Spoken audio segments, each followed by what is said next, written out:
13, जिसका नाम है वाक्य विचार।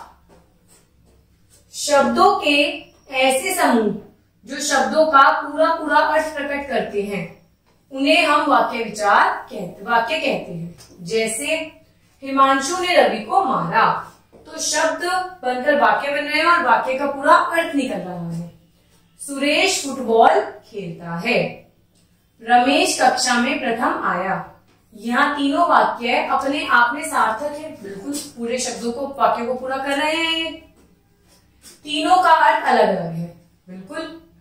सुरेश फुटबॉल खेलता है, ये अलग है। हिमांशु ने रवि को मारा, ये भी अलग है। रमेश कक्षा में प्रथम आया, ये भी अलग है। अतः तीनों शब्द समूहों को व्याकरण के आधार पर हम वाक्य कहेंगे, बिल्कुल कहेंगे वाक्य है। वाक्य के दो अंग होते हैं, पहला होता है उद्देश्य, दूसरा होता है विधेय। उद्देश्य, वाक्य में जिसके संबंध में जो बात कही गई हो उसे उद्देश्य कहते हैं। जैसे सुरेश फुटबॉल खेलता है, इस वाक्य में सुरेश उद्देश्य है, बिल्कुल। कौन खेल रहा है फुटबॉल? सुरेश खेल रहा है, तो सुरेश इस वाक्य के लिए क्या हो गया बेटा? उद्देश्य। विधेय, वाक्य में उद्देश्य से संबंधित जो बात कही जा रही हो उसे विधेय कहते हैं। जैसे सुरेश फुटबॉल खेलता है, तो उसमें विधेय क्या हो गया बेटा? फुटबॉल खेलता है। जो काम कर रहा है वो उद्देश्य है और जो वो काम कर रहा है वो विधेय। वाक्य के भेद देखिए। वाक्य के बच्चों 3 भेद होते हैं, साधारण वाक्य, संयुक्त वाक्य, मिश्रित वाक्य। साधारण वाक्य क्या है बेटा? जिस वाक्य में केवल एक ही उद्देश्य या एक ही क्रिया हो उसे हम साधारण वाक्य कहते हैं। जैसे सोनल पुस्तक लिखती है, वे स्कूल जाती हैं, तो एक ही काम हो रहा है ना, सोनल पुस्तक ही लिख रही है, कोई और काम तो नहीं कर रही।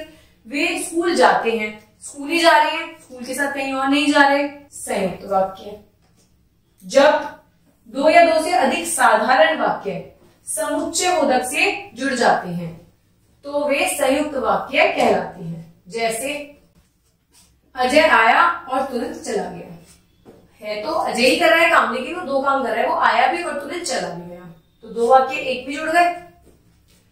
वह स्कूल से भाग गया और अपने गांव चला गया, बात तो वह उसी की हो रही है पर उसने 2 काम किए, स्कूल से आया और अपने गांव चला गया, तो 2 काम किए उसने, लेकिन वाक्य और जुड़ के एक हो गया, तो एक ऐसा हो गया संयुक्त। वह चोरी करता है लेकिन डरता भी है, काम तो वो कर रहा है लेकिन वो डर भी रहा है, 2 काम कर रहा है, चोरी भी कर रहा है और डर भी रहा है, तो 2 वाक्य एक सेंटेंस, संयुक्त वाक्य। इन वाक्यों में उपवाक्य और लेकिन ये क्या है? समुच्चय बोधक शब्दों से जुड़े हैं, ऐसे वाक्य को हम क्या कहते हैं? संयुक्त वाक्य कहते हैं। मिश्रित वाक्य, जब किसी विषय पर कई साधारण वाक्यों को मिलाकर एक नए वाक्य की रचना होती है तो ऐसे वाक्यों को हम मिश्रित वाक्य कहते हैं।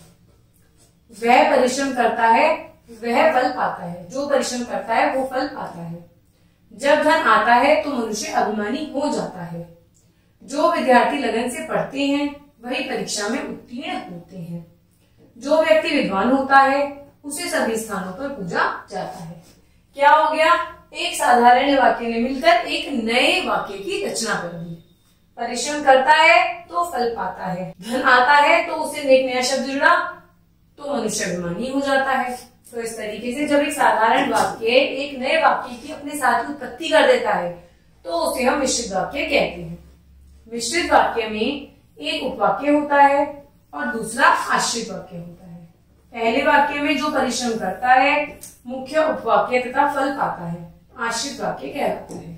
भाई जो परिश्रम करता है तो मेन हो गया, इसके ऊपर ये बना है तो ये वह फल पाता है। क्या इसका इंडिविजुअली अकेले से कोई मतलब बनता है? जब तक हम ये नहीं लिखेंगे कि जो परिश्रम करता है वह फल पाता है, भाई वह फल पाता है, ये वाक्य तभी तो सफल है जब पहले ही आएगा कि जो परिश्रम करता है। तो इस तरीके से 2 वाक्य जब मिलते हैं एक दूसरे के साथ सार्थक शब्द वाक्य बनाते हैं। पहला वाक्य दूसरे वाक्य, पहला वाक्य फिर दूसरा वाक्य आश्रित होता है तो हम इसके द्वारा क्या बनाते हैं बेटा? मिश्रित वाक्य बनाते हैं। वाक्य के टोटल 2 भेद होते हैं, उद्देश्य और विधेय। Thank you.